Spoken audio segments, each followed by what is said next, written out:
community, but you never let that come at the expense of your real life and becoming kind of another cog in the algorithmic cycle. Even though you have a huge following, you keep it real, you keep it honest, and you never let it detach you from real life. So I just am a huge recommender of your work, and I'm so excited to hear what you have to tell us about the identity of the artist, the calling, the mission. So I'll just give it to you, do whatever format you want. I'm going to make you the big screen here so that we can all see your wonderful face here. Spotlight for everyone. And we'll get right Okay. to it. Take it away, Josh. Cool. Well, thank you, Connor, for that way too kind introduction. Yeah, my name's Josh. Connor and I met. If my internet's choppy, you guys can let me know. Literally, I was on the call with Connor and Constance before this, and the internet in the West Coast Canada has just gone away. So I am now using a data, like I'm using a hotspot. So it might be a bit crazy. Um, if it's bad, you can just like type in the chat. I might see it, I might not, but You're good, bro. hopefully. Okay, good, good. Okay, so yeah, thank you, Connor, for that introduction. I really appreciate it. Much too kind. And then in a classic Canadian fashion, probably similar to the UK. Don't like that kind of attention on me, so we'll just move on and get into the meat and potatoes of tonight. So it's an honor for me to get some time to chat with you guys. The identity of the artist is pretty near and dear to my heart. Um, and so I kind of want to work through some stuff slowly. Format wise, I don't mind. I was mentioning to Connor, I would rather speak a little bit less. I feel like monologues, this is just me personally, I feel like monologues are a dead thing, even though I do like them. I think dialogues are living things, and I would much rather live on that living edge of a dialogue with you guys. So I'm going to have a shorter talk tonight. We can do a longer Q&A. But if things are like treacherous and confusing while I go, I don't mind if you like unmute and chat me down and ask for some clarification. Okay, so tonight we're going to talk about the life of the artist, beauty, solitude, and culture. And wrapped up in that is identity and purpose. So Pope Benedict XVI said, "The world is God's cathedral." Now, I take a narrow view of the artist, of the title of artist. I don't think that everyone is an artist, and I don't think that everyone can be an artist. I do think all of us, by virtue of our being created by God, have inherent creativity within us. And I think that creativity finds expression in so many varied domains of life.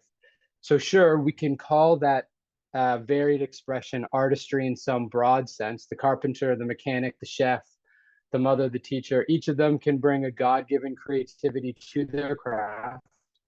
And each of them can hone those skills, and each of them can continue in those endeavors to the benefit of the world around them. But I don't think that necessarily means every single one of them are artists. An artist, I think, is someone who must create beauty lest they die.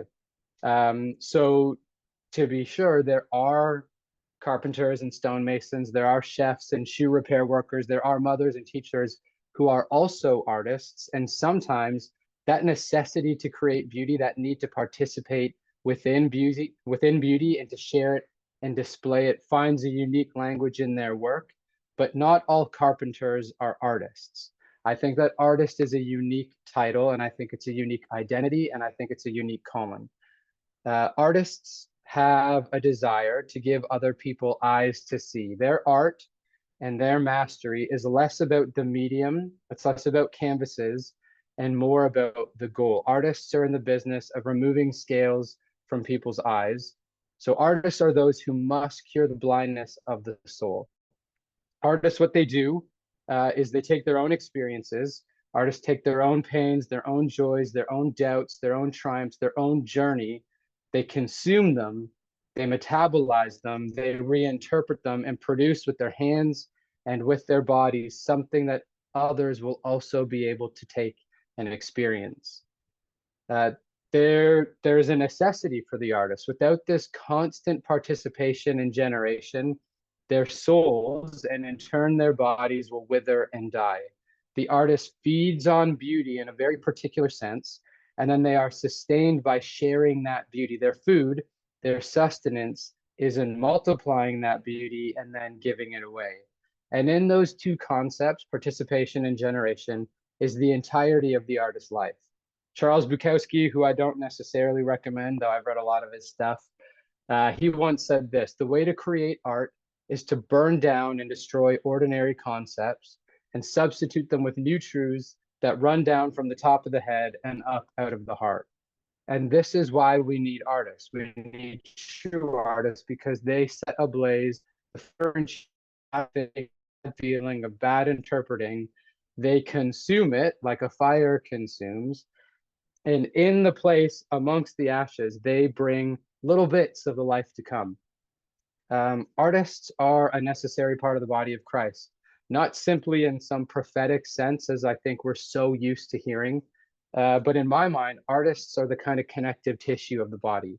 You know, we can get by with a bum knee, we can get by with a crick in our neck, with a slip disc, with twisted ankles, but getting by isn't everything in life. We feel it when our body isn't working properly, and everything in the world around us grows a little bit more inconvenient because of the pains within our body. When there's a flight of stairs, we remember that our knee hurts and we long for the days that we can take those steps two by two. And I think it's the same with the artists. When they're gone, we experience the harsh difficulty of the world. We feel the pain deep within us, and we know that something is wrong, something is amiss. We long for something more. And when the artists are there, when they are with us, when they are giving their language to us, we have the ability to take every staircase two by two. Our souls can bound through life because we have that divine hermeneutic. And so, because of this, because we need artists, because they are the connective tissue, I think artists need to develop a particular way of life. So each person, each kind of person, develops a life to suit their calling and purpose, and the artist is the exact same. So not all lives are the same, not all people follow the same path, and I don't think that we should seek to emulate the life of the artist unless it is a path that we must take out of necessity. Every path is hard, right? Not everyone's an artist. Everyone has a difficult path to take. And every path that we take demands everything. But if we do not, for the artist, if you do not take the path set before you, you'll die. It's easy to romanticize this, right? Like the way that I picture it for myself. I feel like I'm not a true artist when it comes to my drawing. I feel like my art is in my writing, and I feel like I exist on this edge of a knife where I need to experience everything, but I can't go too far into it. And it's easy to romanticize those views of life, every way of life that is different than ours, but each of us needs to follow the path laid out before us. So artists need to embrace every avenue of life. An artist redeems by experience, and they reclaim those experiences by being acquainted with them. Jack Kerouac once said this: you get used to the dark, you realize that the ghosts are friendly. And while I disagree on the cheerful disposition of apparitions, I do believe that we must get used to the dark. We have to get used to phantoms. We must get used to the hounds and the fires and the fears of death. We have to get used to them, but we never give in to them. And therein lies the needed courage of an artist, to willingly engage all manner of hell so as to return to the fold with something redeemed and with something beautiful to give to others. That thing is a compass, it's a map, it's a lantern, it's a way through the valley of shadow, a way up and out of the pit, because they themselves, the artists, have made pilgrimage through it. They have seen the fangs and they have heard the howls, and they have consumed them, they have metabolized them, and they have given those things, pain and fear and death, their proper place in the divine mythos. And they have produced, and in place of evil, in place of fear, and in place of defeat, they have redeemed and brought forth a goodness, a hope, and a victory. And in this way, Dostoevsky was right when he said that beauty will save the world. But how? How do we engage? How do we participate in this fullness of life? How do we generate and create this new lore, this new mythos that brings light with a capital L into the darkness? And so for the rest of the time that we have together, I want to focus on two main things for the artist, and obviously they apply to everyone more broadly. But first is the way of virtue, and second is the embracing of silence and solitude. So first off, virtue. From how I see things, it is pretty clear that the way of virtue, a good life, is all but lost in our modern culture. And sadly, in so many ways, the church is this, let me be careful for my language. I'll just a sad echo of that world. Now, within Catholicism, there are 7 remedial virtues. I'm not a Catholic. I just read tons of Catholic philosophers. Um, and so those virtues are chastity, temperance, charity, diligence, patience, kindness, and humility. And these are remedial because they stand in direct contrast to the 7 deadly sins, which are lust, gluttony, avarice, sloth, envy, wrath, and pride. And so I often look at the world around me and I see systems built up, to use the language of John, built upon the lust of the eyes, the lust of the flesh, and the pride of life. I see the gods of money, sex, and power reigning. I watch how each industry works, and I see by what means men and women are led astray by all the sins that bind them and consume them and undo them.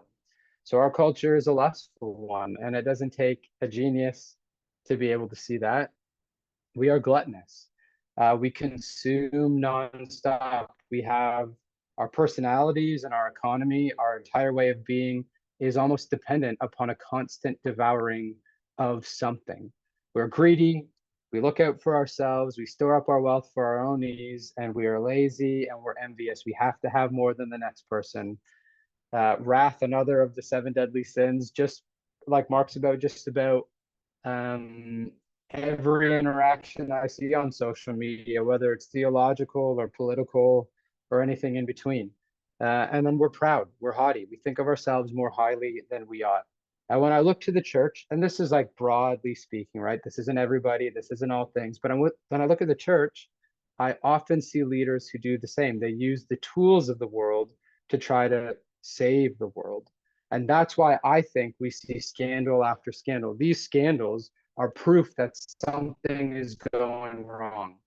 But when I look at myself and when I look at the people sitting beside me in the pews, I see hypocrisy, I see masks, I see apathy, and I see it because I've lived it. And in many ways, I still do.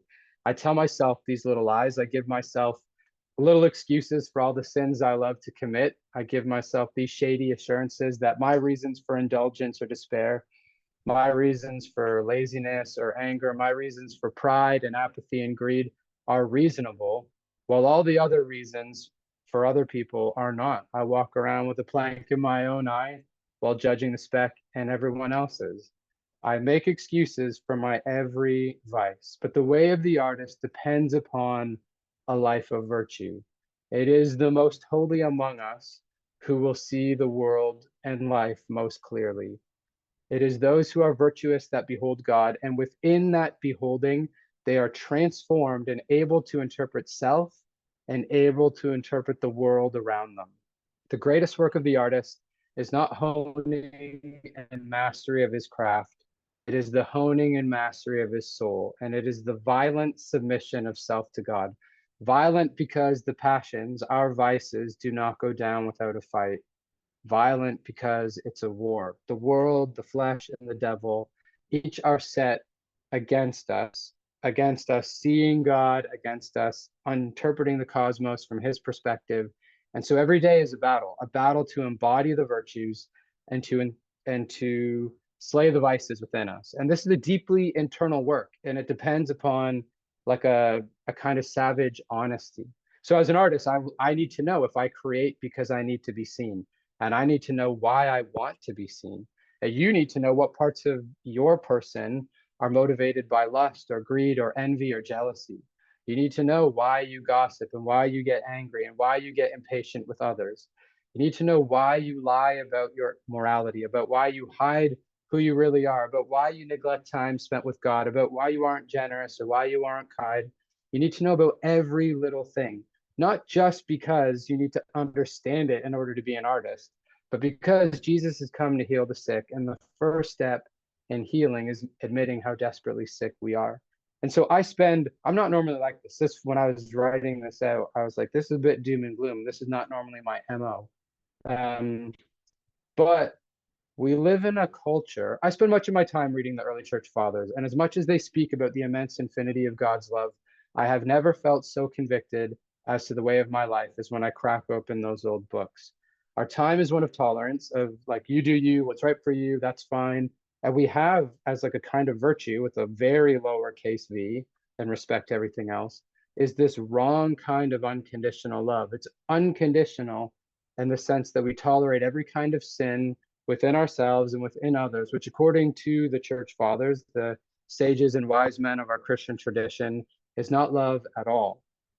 And so Paul says the time has come to cast off every hindrance, every ensnaring thorn, to beat our bodies, to make them our slaves, so that we ourselves are not disqualified from the prize. And so part of why we need virtue as artists is to see God, who is beauty, and therefore see ourselves. The other part of why we need virtue is we need to reinterpret. And so it's only the brave and it's only the courageous, it's only the good, the loving, the pure who can venture out into the edge of life, into Hades itself, and can bring heaven's fire there to push back the dark. It is the true artists who can see through the pain and death because they have the eyes of Christ. And these alone can redeem the dark places and offer a sort of refuge for those who must face the same trials.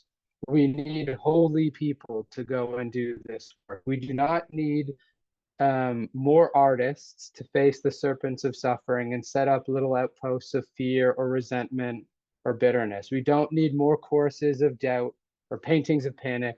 What we need, and what I want to be, and what I want you guys as artists to be, is we need pioneers, people who tame the wilderness and who transform those dark places and make havens of rest and beauty for others. And to do that, you have to be filled with the Spirit and you have to be fitted with the armor of virtue. Oh, am I still good? Okay, Yeah, sorry, I had yeah, something you're good. cut out. Okay, good. Okay, so to be an artist, you have to see God, and in seeing him, you must be transformed. So St. John of Kronstadt said this: with death, all will be taken from us. All earthly goods, all riches, all beauty of body and raiment, spacious dwellings, and the like. But the virtue of the soul, that incorruptible raiment, shall remain with us eternally.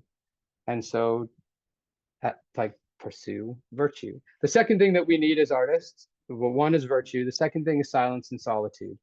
And so our modern time is just noise.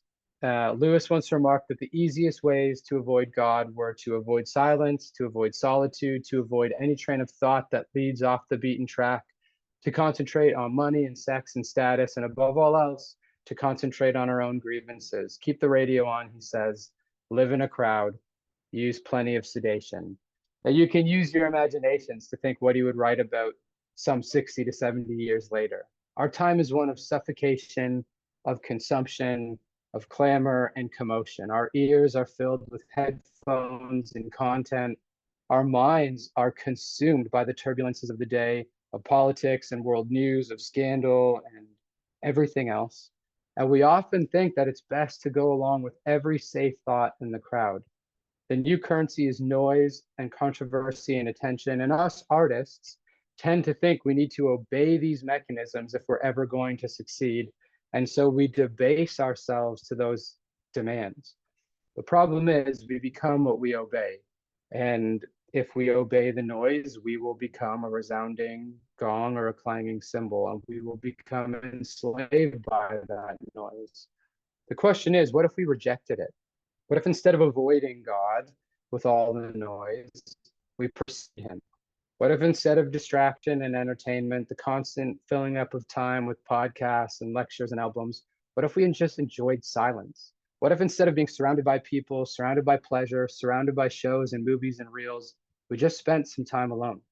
What if we engaged in thinking, like real critical thinking? What if we decided to be consistent in our thoughts, to rage against the insanity of the times with a bit of cohesion. My wife and I talk about this all the time. Most people are insane. And I don't mean that, I mean, it is a negative thing to say, but most people are insane. They will just believe so many mutually exclusive things.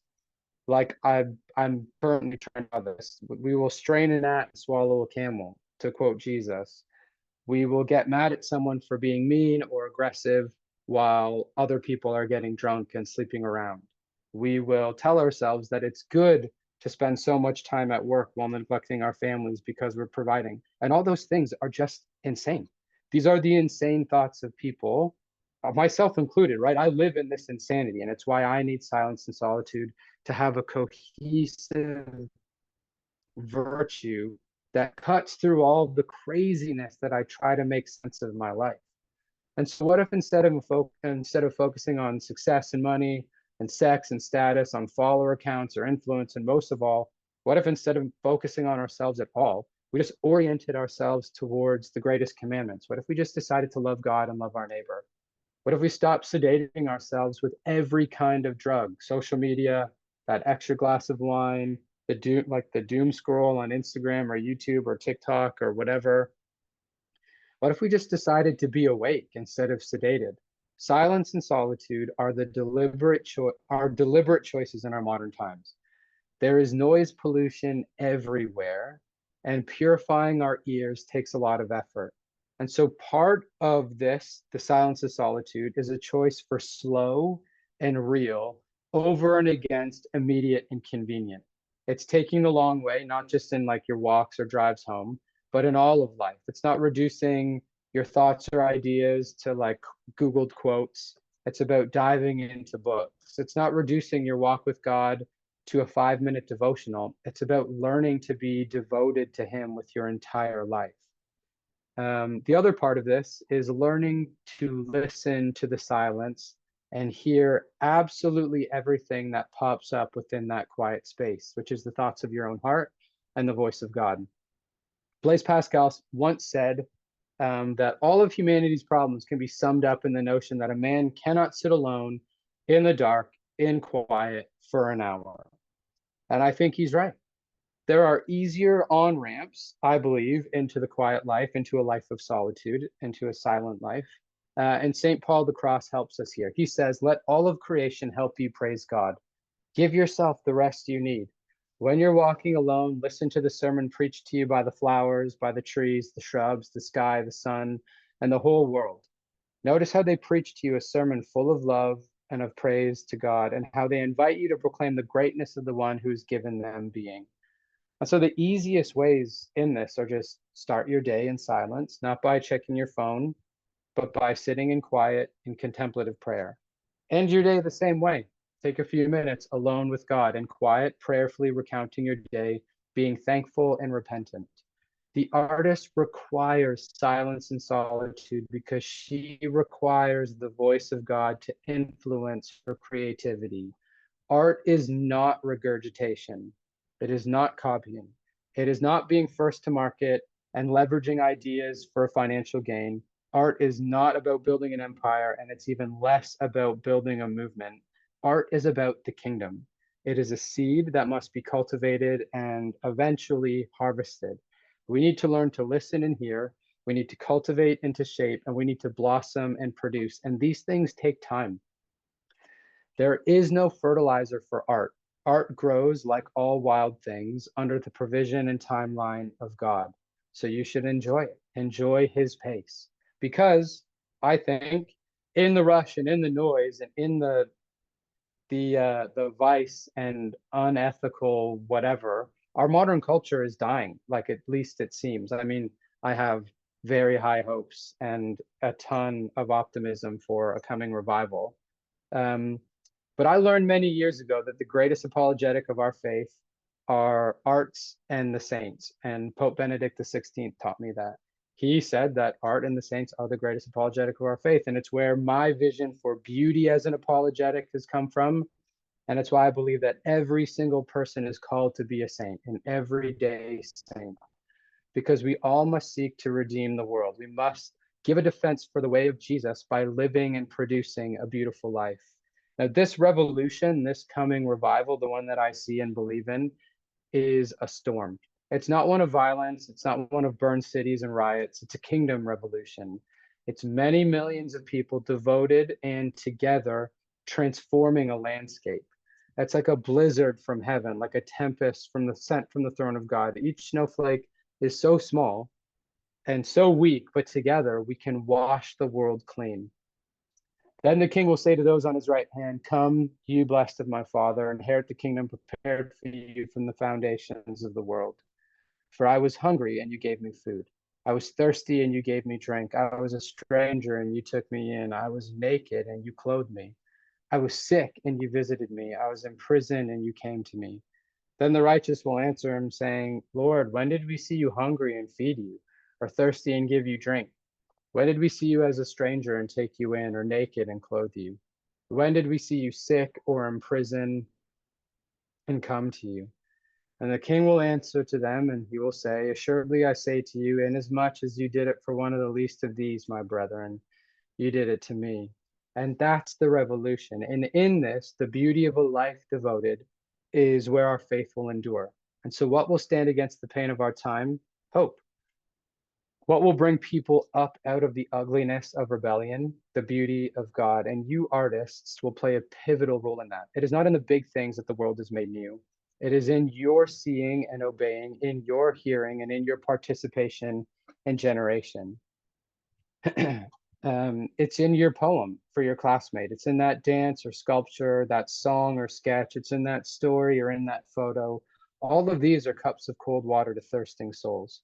They are warming clothes to those in the nakedness of a lost and debased world. They are visitations to those who are imprisoned. Your role is vital as an artist. And you can do a great work as long as you choose to embrace the steep and harsh path. It will cost you your life, but Jesus says that in losing your life, you shall find it. And that's everything for me, Connor. Oh man. All right, round of applause without unmuting yourself for Josh there. That was unreal. Thank you so much. Okay, I'm gonna get right to it. I'm gonna ask you a question. I'd love everyone to think of their own question. We'll have a Q&A time now. Anything's on the table. I love that about Josh. He's extremely honest. He always asks, yo, anything on your mind? Ask away. So I'm gonna kick it off here. And it's antithetical to a lot of what you're saying. So I don't want to take the depths that you just plumbed and then bring it back to the shallows. But I'd love, because so many of us on this call are plugging away at our craft to a certain degree. We might consider ourselves an artist, we might not, but we see someone, and I'm not saying there's any form of idolization or anything, but we see someone, okay, Josh, you have 100+ thousand followers on Instagram. You've done the influence game extremely well, but you've seen that it's empty. You've seen that there is a depth on the other side. Basically, the last 20 minutes of your talk is all about like, okay, what are we actually plugging ourselves into? Where are the roots going? How do we dismiss the noise for the sake of the silence? So basically, what would you say to us recognizing what you've been through? Where was a turning point of understanding, okay, this is actually empty, I don't need to seek this? And how would you kind of encourage, or what would just be like, and you've given it to us, but for those who are striving and seeking for some kind of fulfillment through the publishing game, what can you give us? Yeah. So like we live in a weird time, right? Like I am very fortunate in one sense to have like the following I have, because it's kind of like the pot calling the kettle black, be like, hey, don't play this game, but I'm saying it on the other side of success. And it's easy to be like, oh, it's easy for you. And in one sense it is easy for me, but in another sense it's harder. I feel all these like little hooks cutting within me, people asking questions, a desire to play whatever game. Um, and I have pretty stark views on social media. I don't know if it's morally neutral anymore. And I don't know what my place within it is anymore. And I'm praying through those things. But social media and the virtual space, like this is less real Constance, you said it. You wish we were all together. And there's a reason you wish we were all together, because you can feel the magic of being together. We were created to be together. And so even at its best, and I would say like something like this is probably quote unquote social media at its best. Even this creates a longing within us.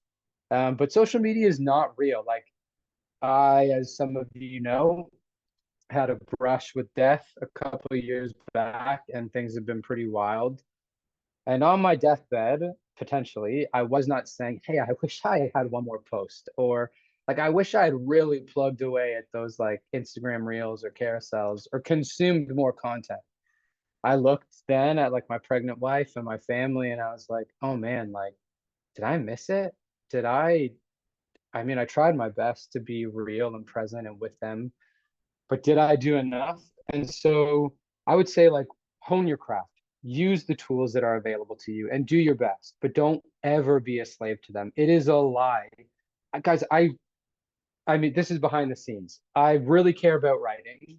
Um, I can't tell you how many people write books and get publishing deals just because they have a big follower count. And I go and I read those books and they're not good. And then I had the opportunity to read poems from tons of the Ekstasis community. And I was like, well, how come we don't publish all of these people? If these people who just have big followings get books, why doesn't everyone get a book? And so, like, the game, it's not fair and it's not real, but that doesn't matter, right? Those things, whether you have the blessing of being able to live your life doing your art full time, and I recognize that is a blessing for me, it doesn't matter. What does matter is that you use the gifts God has given you, you multiply your talents, you do not bury them in fear, you do not hide them away because the algorithm is a pain in the butt. You don't, you just multiply them.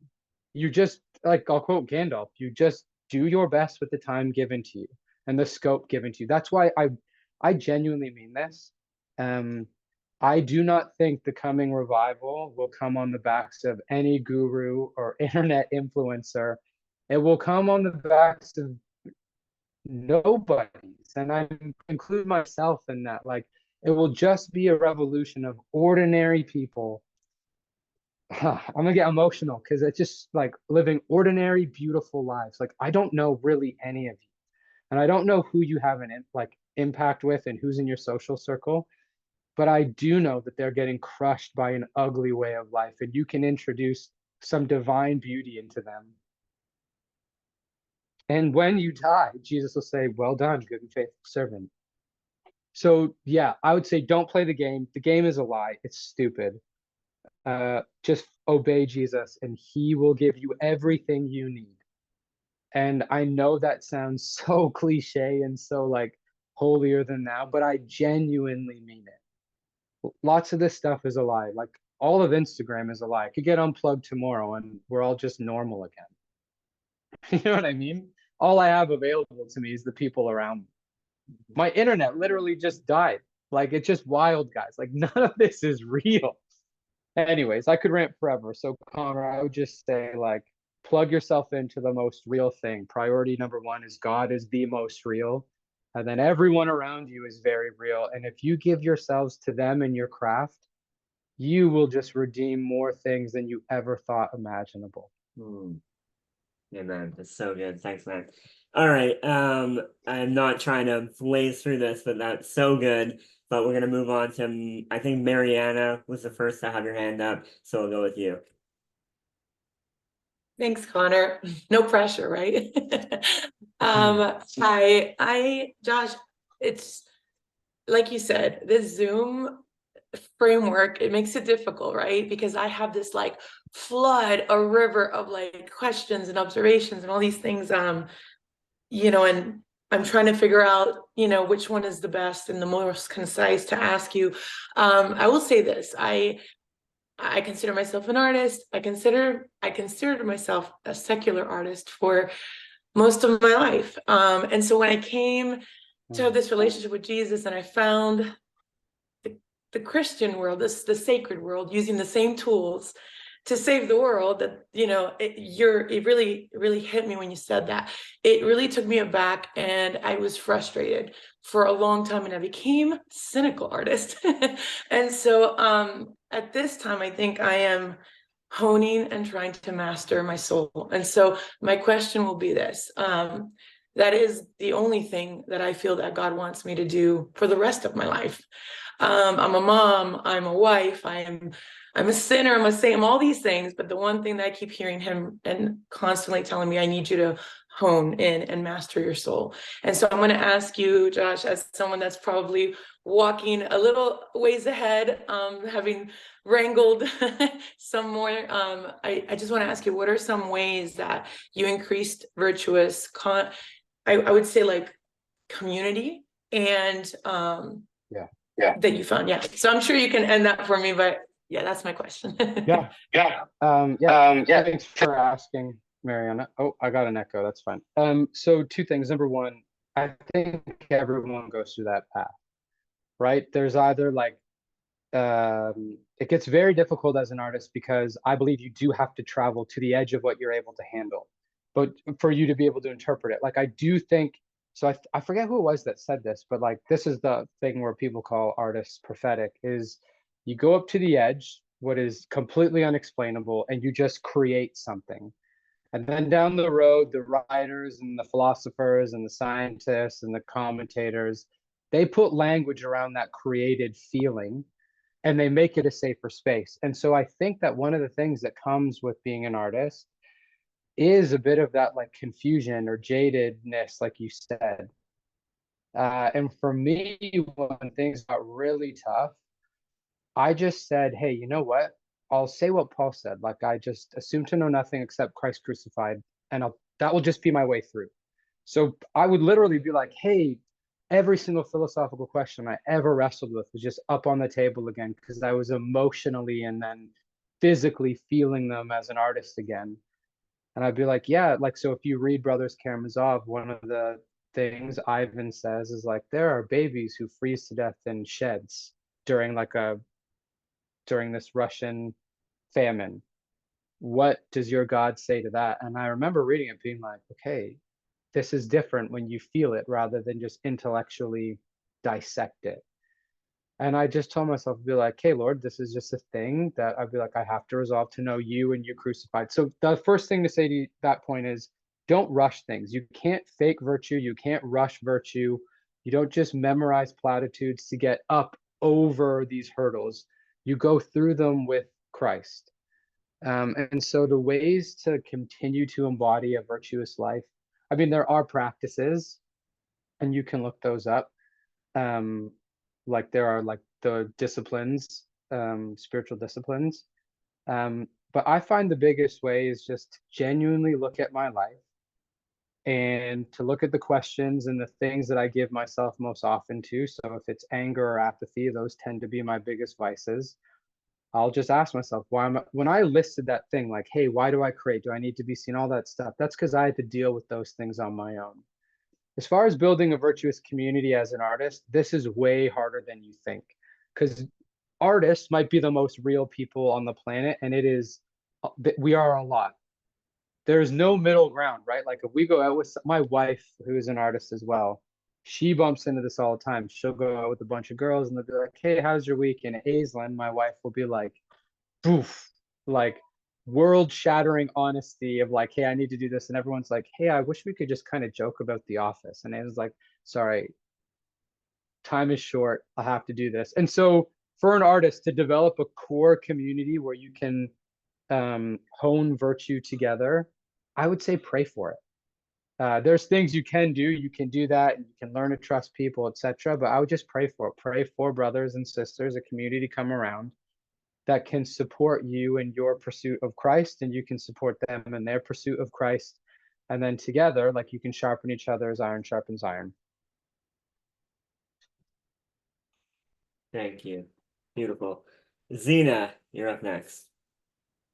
Hi, thank you so much. This is wonderful. I came in a little bit late, but I think I caught a lot of what you were talking about, and it was just absolutely beautiful. And I was thinking about in terms of following, like having followers and everything. Even the terminology is kind of weird, to have subscribers or followers, or even the term friends. It almost dilutes what the word friend means. And that, I mean, it seems like now that I'm studying a lot more art, the idea of patronage is so essential to fanning the flames of culture. And that's a much smaller scale relationship for an artist to have, because you have Dunbar's number, you have, like, there's only so many people that you could have this type of real relationship with. But what social media has done is inflated, ballooned up these numbers, and where you chase like one more person and another person until it is almost like just ungodly. It's almost as if that it's distorting our reality. So what do you think about in terms of forming communities? What is a healthy number? Is it closer to having like more of a Dunbar's number, like 150, like 200? And how do you nurture that as well? And if a number of us had overlapping communities where we had more intimate relationships with each other, but we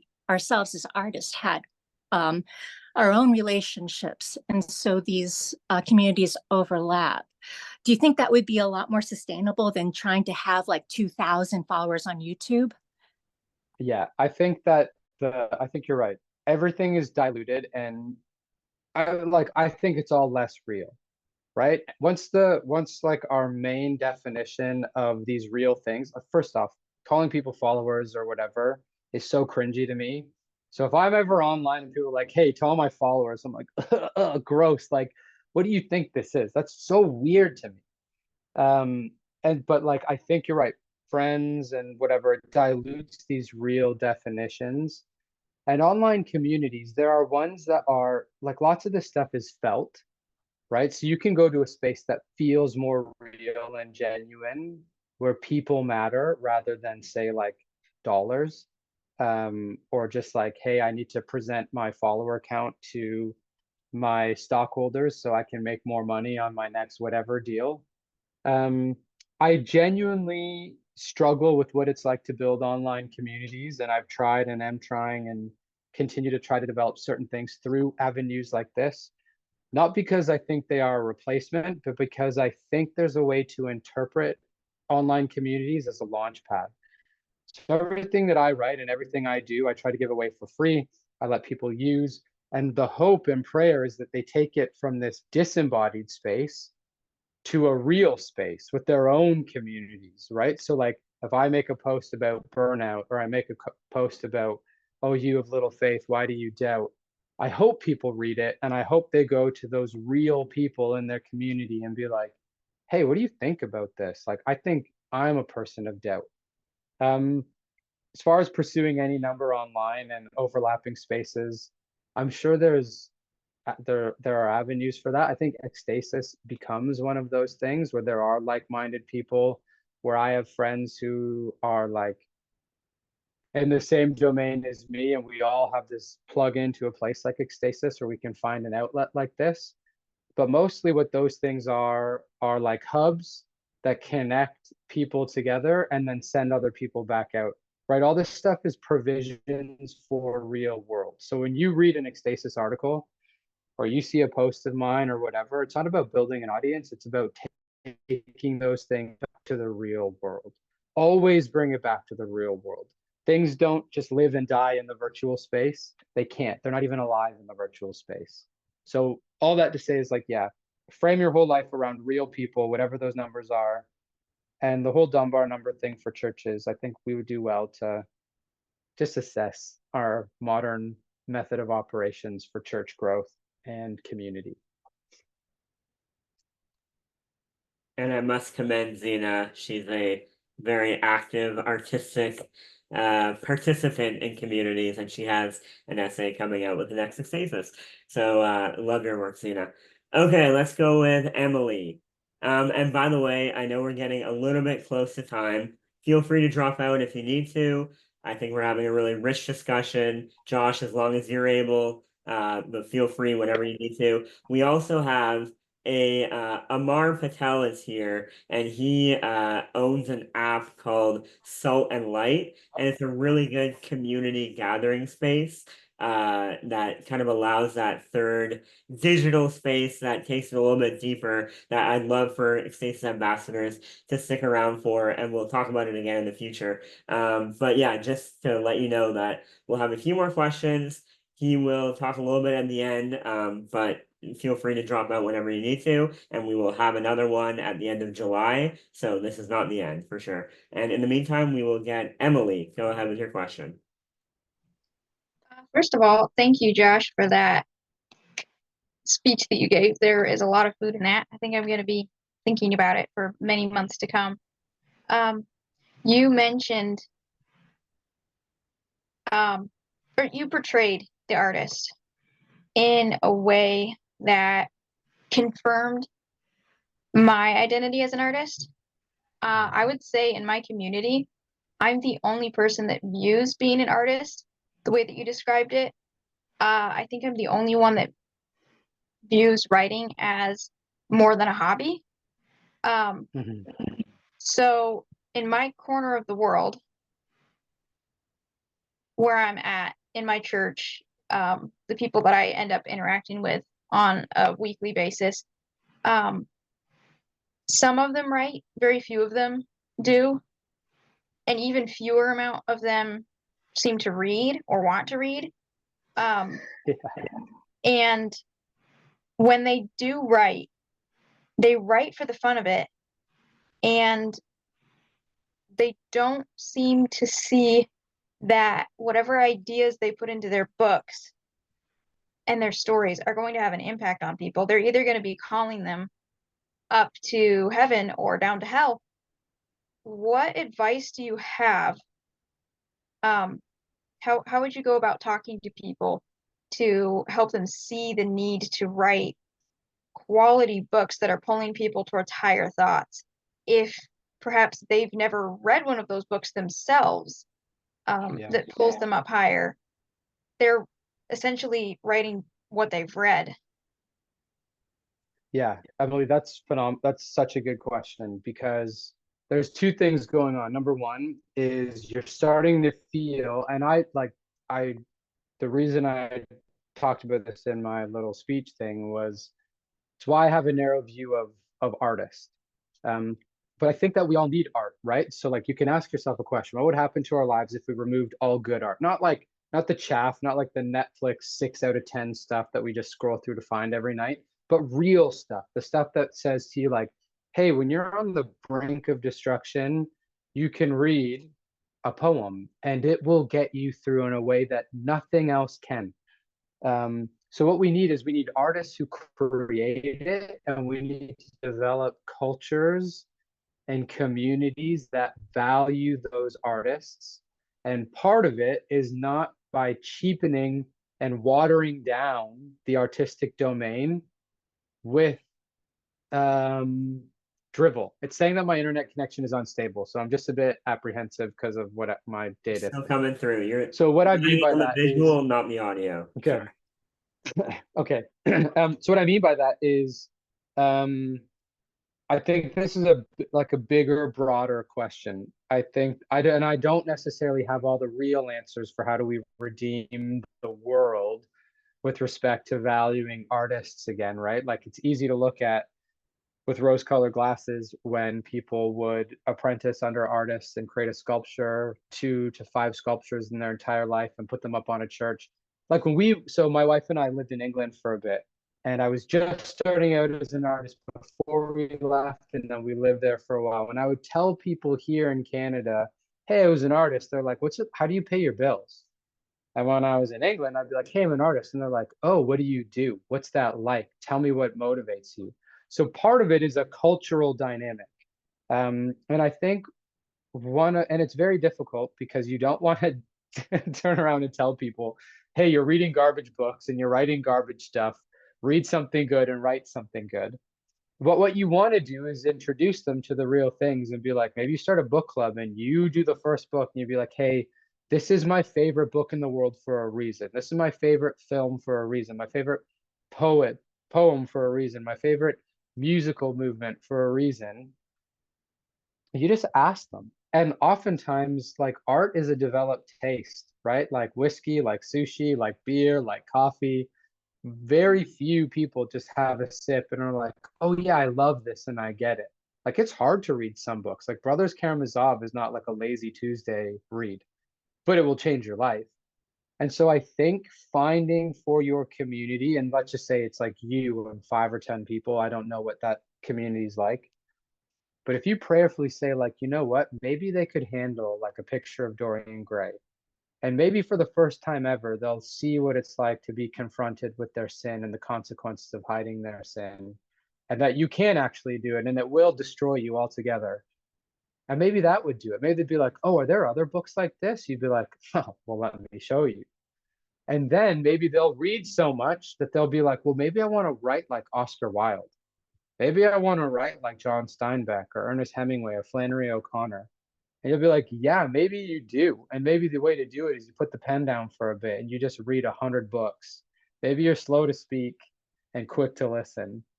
And so, Emily, I hear you. It's tough. I have like a few friends that I can just talk art stuff to. And other than that, they're like, hey, did you watch this? And I was like, nope. No, no, I didn't. I care about what I watch. And so it's weird. It's hard. I This is why I say being an artist, it makes friendships and relationships such a weird thing because you're like so intense on certain things that you're like, oh yeah, I'm the outsider, I'm the black sheep. Such a good question, Emily. Josh, this is like rapid fire. You have to be quick on your feet. Are Yeah, you very quick. okay for like 10 more minutes? I can go for however long. I'm fine. Okay, It's cool. only 5 o'clock here, and my wife and son are at the beach, and so I've already missed it. So I I have you guys instead of the beach with my favorite people in the world. All right, So well, it's only 1 a.m. over here, so I got all night. Okay, let's go ahead. Oh my gosh, Connor, I applaud your just like your alertness to be awake at that time. But I just want to thank you, Josh. I'm stunned. My inner world is quite stunned right now. I think in lots of ways I'm convicted as an artist, as a poet. And I also feel as though it's something so sobering and something so beautiful that we need to hear in this space. So I really appreciate you. I was reflecting on what to ask you, and so many people were saying amazing, insightful things. And when I was finishing my degree in creative writing, and the Lord was really pulling me back to Himself, and like I had like a resurrendering a couple years ago. I said, I'm convinced that art serves as a powerful window of worship that helps lead humanity back to God's heart. And so I think you touched base on this a little bit of like just that multiplying art from the heart. And I think as an artist who, even thinking of King David, when he's a man after God's own heart. And my question for you is just like in your own walk of faith and art and just life, like how to preserve that heart work when it becomes to feel like hard work. Because I also came out of college with this statement, poetry to me is less hard work than it is heart work. And I think that can go for any art. And I think what you talked about, actually, it is both. It feels impossible sometimes to something, but I think heart work has to supersede that at the end of the day. So it doesn't end up feeling so pointless or impossible, but just like wanted to touch base with you on heart work.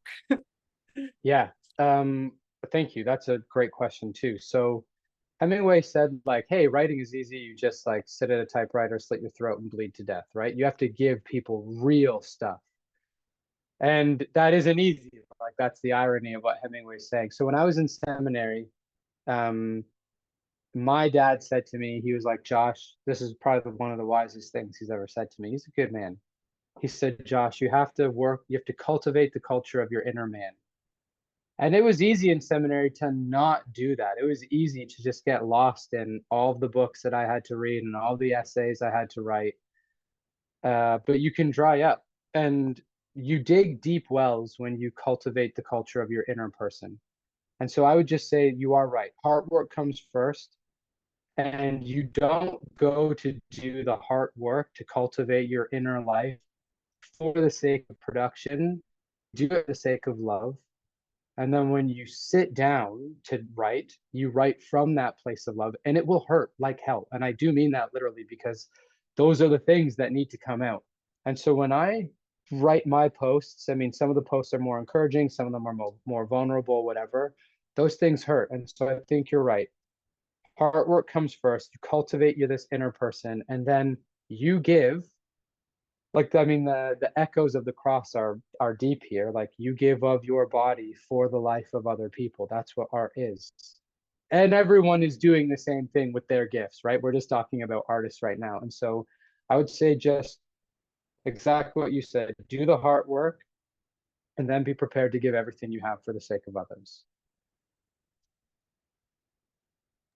Good stuff. Kobe, you're up.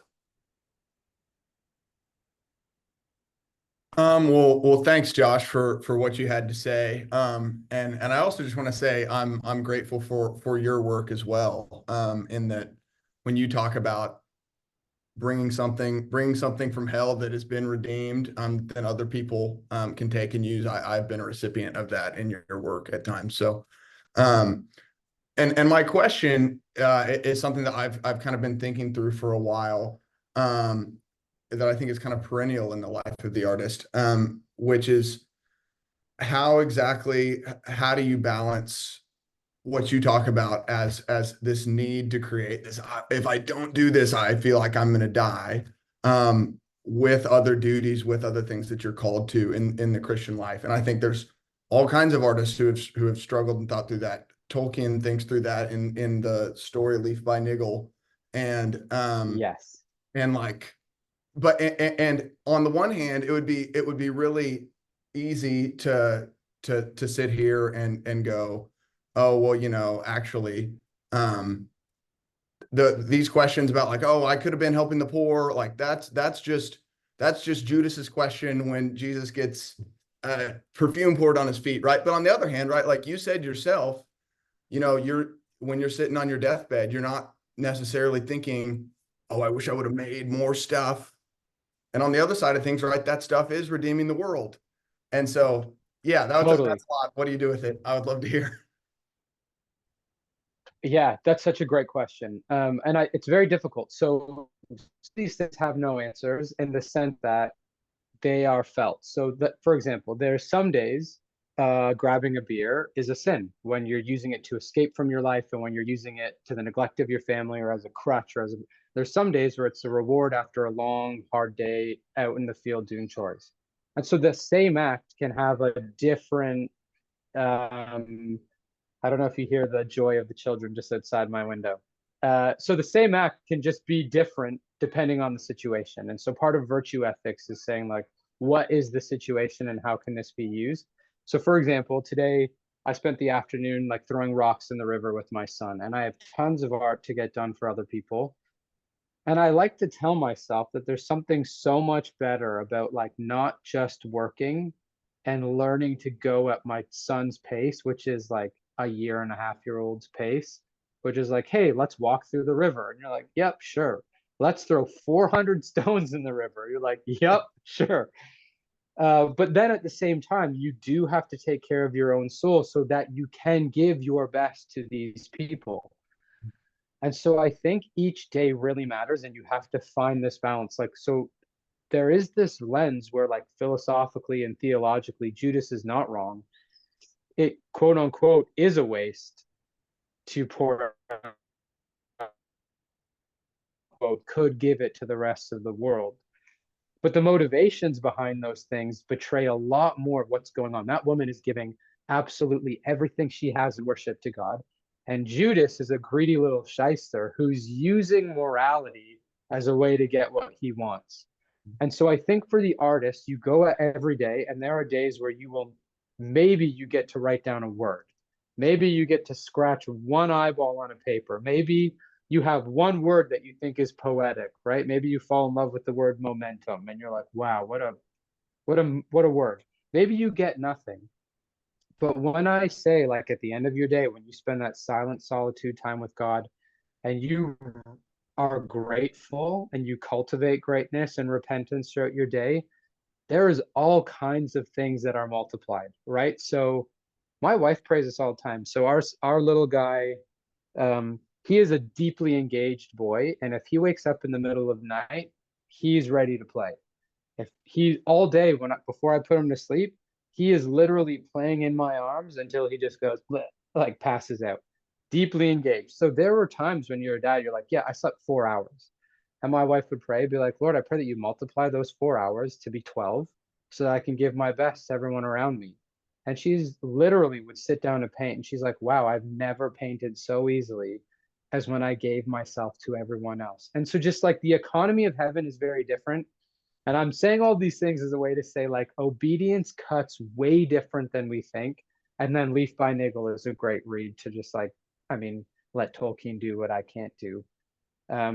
But you're asking a question that I think is knowledge applied, which is wisdom. I can't answer it for you, but you are like bang on all of the ideas and prayerfully considering like, Lord, you know what? If I ran away and did art today at the neglect of my family and the neglect of my people and the neglect of you, art is wrong. That is bad art. But if art comes from the good, like holy smokes, man, God multiplies that. That's good. Thank you so much. Yeah. I am baffled by how you come up. Josh, you were just like on point today. I think that answer alone was worth the price of admission, and we have a recording of this, so that'll come out later. Thank you so much, Josh. That's unreal. Okay, we have 3 more questions. Power through as quickly or as slowly as you want. Courtney, go ahead. Thank you, Connor. Thank you so much, Josh. I'm so glad there's a recording. I could not take notes fast enough. My brain does not work that fast, Josh. You're a lot younger than me. So I spent, I don't know, 30 years forging an identity as an artist, singer. But like I said, my faith, it was there, but for a lot of that time, about 20 years of that, I wasn't reading the Bible, I wasn't praying, I wasn't in fellowship, I wasn't serving, it just wasn't practicing my faith. And Jesus woke me up about 3 years ago. And in that time, I felt, gradually, especially this last year, very much pulled to this new kind of expression through writing and even poetry, which really surprised me because even though I sang poetry all the time, I didn't really read it. It just wasn't really something I engaged in that much. But here's where my question comes in. This might sound like a really obvious question, or it might be obscure. I don't really know how it's going to come out, but when I started in this new venture, I was working with some writers that I admired. I didn't really know any in the Christian community, and so these are not believers really, and for the most part. And I started to have this sense that art is part of like a continuum, and my, I don't know, my gut tells me, I guess, that it's all, well, that everything is part of the story of Christ, the cosmic reality that is the kingdom. That embraces everything, even the bad art, even the art that rejects Christ. It's all part of his story. That's what is new and deeper from a big part of my faith. It's this return to childhood faith, but it's still, there's a newness to it. But I don't want to, I don't know, when I sit here with all of you, I feel so refreshed. And when I hear the way you describe an artist is very, like you say, it's narrow. You're speaking with the Holy Spirit, guiding you. And that's what I believe, but I'm a Christian and I have lots of friends who are not Christians, who are artists. I guess I want to stay in the wave. I want to stay in the path, but I don't know even how to articulate my question, but I have a feeling you might know where I'm going with it. I know, I feel like I know exactly what you're saying. So there's 2 things. Like God is the source of all beauty.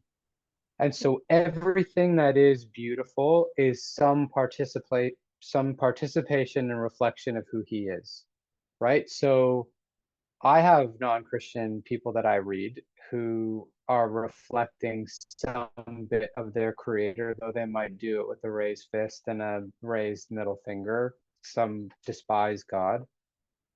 And so like when I think about the cosmic Christ, Maximus the Confessor, he's a 7th century theologian, he writes about the cosmic Christ, that like all of creation around us reflects Christ. When I think about the artist and people who are participating in beauty, they're participating in God in some capacity.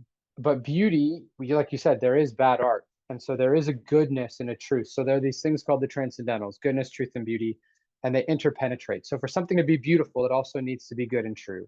For something to be true, it needs to be good and beautiful. For something to be good, it needs to be true and beautiful. They all have to be together.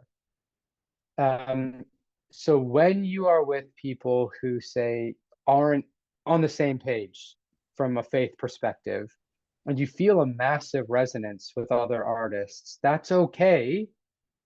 But there's certain things you might need to protect, which is the good things and the true things, not just the beautiful things. And so our culture pushes, and I don't mean like, I don't know who I'm talking to, like where you are locationally, but like propaganda is just bad art. Propaganda is art that has a message that is taking you away from what's good and true. And so like you can watch a show and it is essentially propaganda if it's not reflecting the goodness of God. And so I would say like to stay in the path, you just go as deep as you can into beauty and truth and goodness. And you can have relationships and resonance and whatever with people who are doing that, but there will be certain things that you protect, and then there'll be certain things you share. Like when we share the gospel, I don't think we just share the gospel and like you grab a person by the scruff of their neck and be like, do you know how sinful you are? I'd be like, you know that longing you have for beauty, like Lewis says, that you want to pass through it, that you need to eat it, that you need to be made one with it. That's Christianity. You can have that. And you don't even get it now. You get bits of it now. You'll be filled with the Holy Spirit and you'll feel the presence of God, but it will wake up for you within you an even deeper hunger for the life to come. And you can do the same thing with truth and goodness. So like Courtney, when you say like, how do I stay in the wave? Lewis says like the only way to like get wet is to get in the water. If you want to get warm, you go near the fire. So you stay close to God. And I truly believe this is where I think the artists are going to save the world. I truly believe that what is going to happen in the next 15 or 20 years is people are going to get so fed up with like copy paste suburbia, nothing third spaces, churches that look like strip malls. And they're going to be like, where are the artists? Can we build some beautiful stuff again? And when people start looking up at cathedrals again, they'll just keep looking up and see the divine and be like, holy smokes, did we miss it in this stupid postmodern era? We'll be like, yeah, you did. You can come back. You can go to the place where I'll quote Lewis again from Till We Have Faces. This is the place where all beauty dwells. You can go back to the mountain of God. Yeah. Thank you, Courtney. I think that's a very resonant question for many of us. Thank you for vocalizing that. Elsa, I saw you drop out and come back. Faith, you're our last one, but let's go Elsa first. I think I saw you first. Thank you so much, Josh. This is amazing. And I really needed it. Yeah, my question was actually really related to the last one that was asked, but I do have another one, and that's kind of wondering if you could speak to maybe kind of, I don't know, forms of art that, I don't know, are a little bit kind of at the cross section of design and craft and art, where like, I guess when I think of your art, there is something very head on and kind of explicit about it, where it's like, we're dealing with scripture, we have your writing involved, you know, and I love that. I mean, honestly, I don't even remember how I stumbled across your stuff, but it's like one reason I haven't gotten off Instagram yet. So take that as you will. I don't know. But I like personally, I actually really love surface pattern design, and am looking into kind of as a maybe tapped out artist, getting back into that. But it's the sort of thing where it's like surface patterns I think one of the reasons I love them is the way they kind of beautify and work into everyday life. And there's not, it's sometimes it seems like less, I don't know, dare I even say like less deep in a way, or less like, you know, how much wrestling really needs to go into that. So I'm currently myself thinking, you know, how can I get back into surface pattern design, and how can I approach this wanting to go as deeply as possible and make it as meaningful as possible and really share that beauty. And it seems like a medium where, again, that's a little less clear than maybe the types of stuff that you're doing or even a poet's doing. Yeah. Phenomenal question. You should just read this book. I don't know if you guys can see this. It's The Beauty of Everyday Things by Sotsu Yanagi. He is a philosopher, and he put language around the art of Japanese folk craft, and he's amazing. He says this thing where like we have to push against the mass produce. So he's like, your fork matters, your cup matters, your countertop matters, your jacket matters. These are your everyday companions. And to have something created by coldless, lifeless machines will make your life cold and lifeless. But to have beautiful things created by warm, living people, you will fill your house with warmth and vivid life. And so I think when I hear what you're saying, like that's the art that I like having in my entire house, right? Like this wall unit was made by a designer. I don't know if he was a Christian, but it's like warm and it's beautiful, and I spend every day on it, and this thing is my friend. And so I would say like what you do is you do your internal work, and then you just create, and you recognize that the more warmth and more life you put into your, I mean, there are like, you know, you want to create harmony and unity and all those things that make art objectively good, whatever. But you just realize like you're making friends for people. And that really matters. Like, so he uses this example. He has some stuff in there that like you could just substitute Jesus for, and you're like, oh man, this guy's bang on. But he has this thing where like we're no longer proud to say, hey, this jacket belonged to my great grandfather. But there was a time when a person who put a jacket together did so with such quality and craftsmanship that it would endure through the ages and be like a something you would, a prized possession. Nowadays, we just go through a jacket a year because everything is sewn by poor little hands in other countries, and we don't care about fast fashion and mass production. We just care about the thickness of our wallets. And so all that to say, I love that concept. I don't think all art, my art being so on the nose bothers me a lot sometimes too. Like I like my art prophetic and mystical, like Bob Dylan, who's right there, and other people. And so like I love the idea of people making patterns and crafts and real tangible things that when I pick up, I say, man, I love this mug. This is my favorite mug. All of its imperfections prove that a real human made this instead of a machine or artificial intelligence. So yes, keep doing that. And I think what will happen is in the life to come, people will come up to you and be like, oh, you made that pattern? I loved it. My kids loved it. We sang songs about it. How many times did our elbows lean on this table and have a heart to heart? It'd be like, oh, what? I got to be a vehicle for vulnerability? Great. So yeah, go for it. Go real deep. Cool. Thank you so much. Wow. Yeah. Thank you. Yeah. You must have been praying beforehand, Josh, to get all these prophetic downloads for this crowd, because it's crazy. Okay, Faith is amazing. I just want to quickly say Faith is a fantastic painter. She displayed her art at our New York City Inkwell. Absolutely phenomenal. She's been a huge supporter of Ekstasis for a while now. So thankful for you. Go ahead, Faith. Wrap us up. Connor, I'll be as quick as possible. But first, Connor, thank you so much just for your consistency with making sure that this community stays together. I know when I first found you guys, sometimes things are just a blip and then they disappear. But this has been pretty consistent and constant to you as well. The Holy Spirit walks with you in such a visual way. And just being in a room with you, like that has impacted my life already. So I'm just grateful to see you again here. And to Josh, everything that was said, I'm so glad this is recorded, but speechless, like completely speechless. I took as many notes as I can. As Connor already said, I'm from New York. I do biblical surrealism. And when you were talking about the need for silence and solitude, I've just reached the precipice of that last month. And I've sold all of my things and left New York. And that was really, really hard to do. But it was very overwhelming, especially in the way that it affected my creative process. The artist world there, galleries and shows that I've been to, it's very heavily spiritual, but the Holy Spirit is not there.